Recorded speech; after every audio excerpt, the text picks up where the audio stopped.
are basically living off loans, off borrowed funds, trying to do stuff that actually nobody cares about. Sometimes, yeah. But other times you can be lucky and you're like Rachel and someone scams you and you sell and you scam them back. And you sell your story for 600k. You know, life is funny. You can never really say where it come from. But still be safe. Yeah, be safe, be smart. You know, not everybody can be Anna Delvis.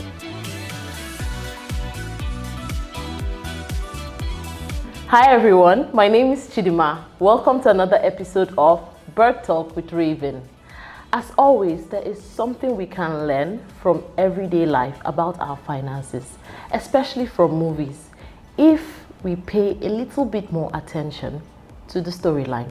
That's why we're discussing something very interesting today.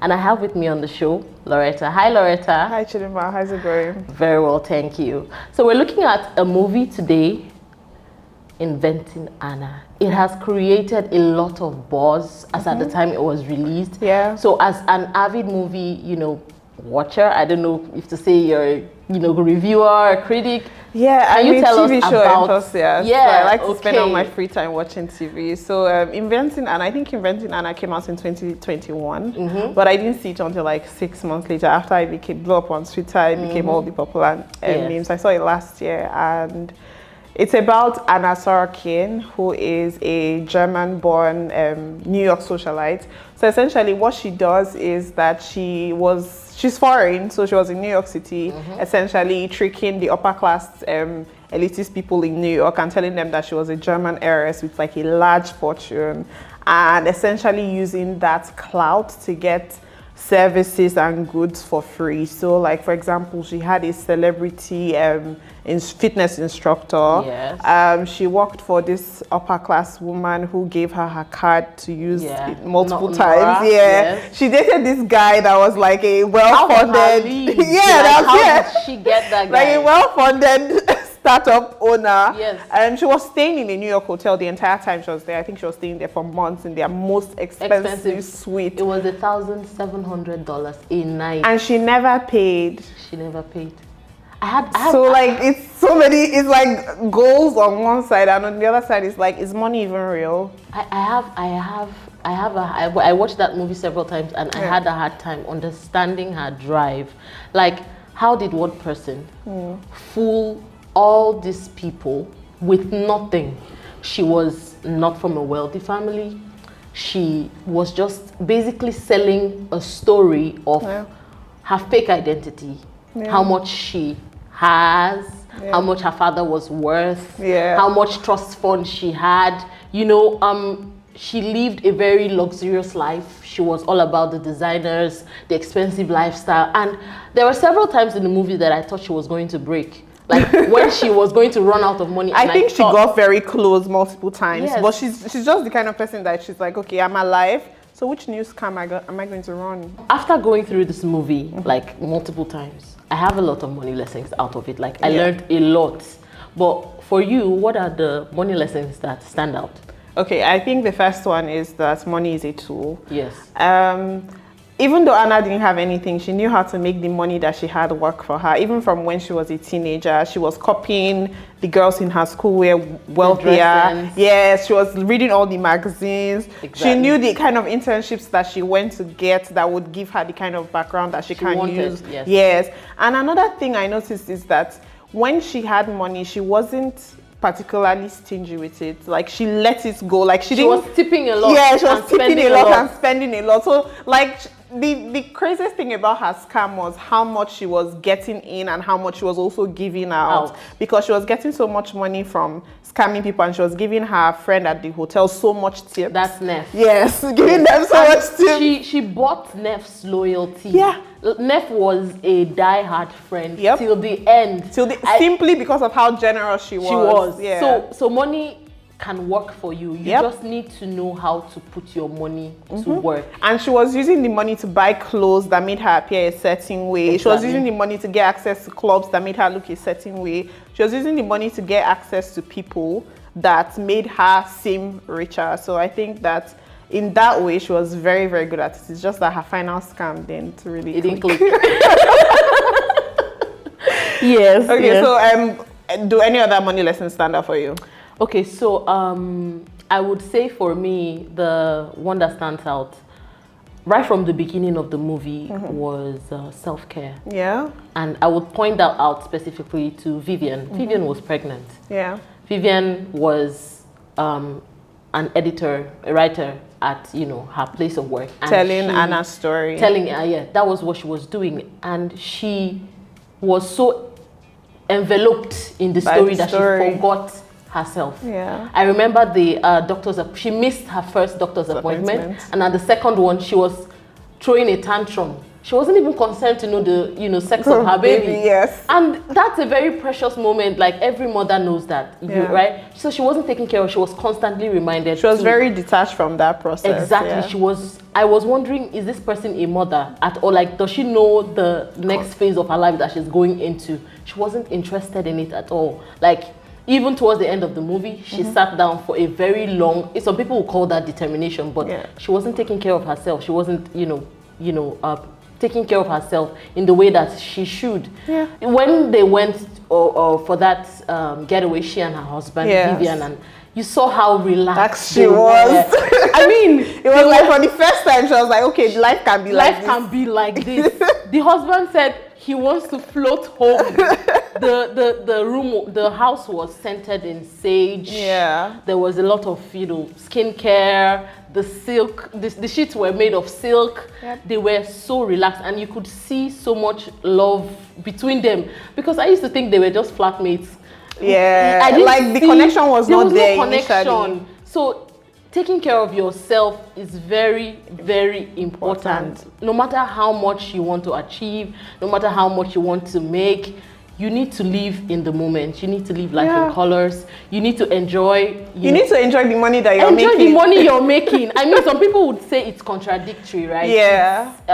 Extravagant. Yes. Yeah, but you have to give yourself a break. Take that vacation. Get that health insurance. Do that thing. Tick that bucket list. Yes. Get that appointment. It's very fulfilling. Go for a spa date. Live a fulfilled life in the moment, because fun changes definition the moment you start getting old. Yeah. When you turn 65, you cannot do bungee jumping. So you better do your bungee jumping now. Yes. Okay. So it's very smart to have a balance. You need to know how to strike that balance between saving for your future and taking care of yourself now. So that's very important for me. So Chidinma, what would you say is your biggest standout lesson from this TV show, Inventing Anna? It would be towards the tail end. I would say the character of Rachel. Yeah. Rachel, I didn't like her. Yeah, she's honestly. Annoying. Yeah. She was a wannabe. Yes. So I didn't like her, but towards the end, I discovered that girl made $600,000, maybe more than that, from the sad situation that she had with Anna. I mean, she cried 3 months, texted, mailed, vouched. Her name was in the mud. She almost lost her job. She was almost thrown out of her house. Yeah. She was. I can imagine how sad and depressed she was. Been. But that girl turned that lemon into a lemonade, a very sweet one. Like she 10x'd the money that was owed her simply by turning that nightmare of a situation into a money-making bunch. She sold that story to blogs, to magazines, like 3 different people, and American Express didn't even make her pay for that money. Yeah, eventually. Right? Yeah. So I was impressed, to say the least. It says a lot for us also. How do you get out of tough situations, tough money situations? Yeah, I think I get what you mean, and it also ties into my own biggest lesson from the movie, which is literally the roots of Rachel's problems, which is don't pay if you don't want to pay, or if you can't afford to pay. Nothing is going to happen, really. Nobody's going to beat you. You're an adult. Yeah, and look at what happened. Everything will eventually get sorted out, because how are they in the resorts racking up all these bills, and Anna's card stopped working? The person who is supposed to be bankrolling you people, her card is not working. And she didn't care. You don't even have your own card. It's a company card. To put down, it's your company card. Like your job, does your job not mean anything to you? She was ready to risk it all. She was ready to risk it all for a German heiress. Yes. No, Rachel has, you know what? I'm happy for her. She got something out of it. herself. Yeah, she really got something out of it, because what she did was really crazy. That part killed me. It was so unnecessary. It still brings me back to the reason why I said I don't like her character. Yeah. She wanted to be a wannabe. Yeah. She was so She would do interested. anything. She would do anything to fall into that class, to belong. Especially if you remember, like, the other people on the trip started to leave. Yes. When they noticed that things were Something not was clear off. and the money was not coming. She was the only one that stayed, and then eventually ended up She was like, no, she's good for the money. That was what she gets for the money. The German heirs, so don't pay. Don't try.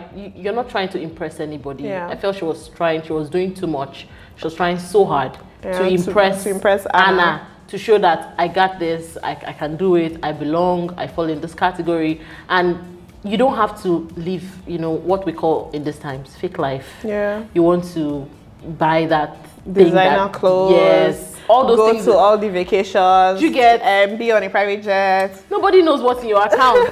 Some people are basically living off loans, borrowed funds, trying to do stuff that actually nobody cares about. Sometimes, yeah. But other times you can be lucky and you're like Rachel, and someone scams you and you sell and you scam them back. And you sell your story for 600K. Life is funny. You can never really say where to come from. But still be safe. Yeah, be safe, be smart. Not everybody can be Anna Delvey. So right. Yeah. This was a really good TV show. I really enjoyed talking about it with you. I did as well. Yeah, you've heard it all from her. Loretta has said a lot. We have discussed a lot about this movie. Like, it has been so insightful. We've learned a lot from this movie. So you cannot always get away with. I heard Anna is free right now and she's roaming around. She's living her best life. Could be no. Apparently, after she got out of prison, she got arrested again for overstaying her visa. So she's about to be deported. She's still alive. I guess all of those hotel money. Yeah. All of the designer clothes, Nora's money. Them. Yeah. A lot of people don't get away with these things. I mean, if you're the person being defrauded, if you're the company, the individual, yes, like Anna, she would serve her time and she would get back. Yeah. But you might not. Your business might never recover. Your individual finances might not. Your reputation as well. Yes. Like, because she's a criminal, so that's who she doesn't is. care. Yeah. But what are you going to do? And we care about you. So be safe out there. Take care of your finances. Be more careful. Be smart, and just do good with your numbers. Yeah. All right. Thank you, Chidinma, for this opportunity. I really had fun. Yeah, we did.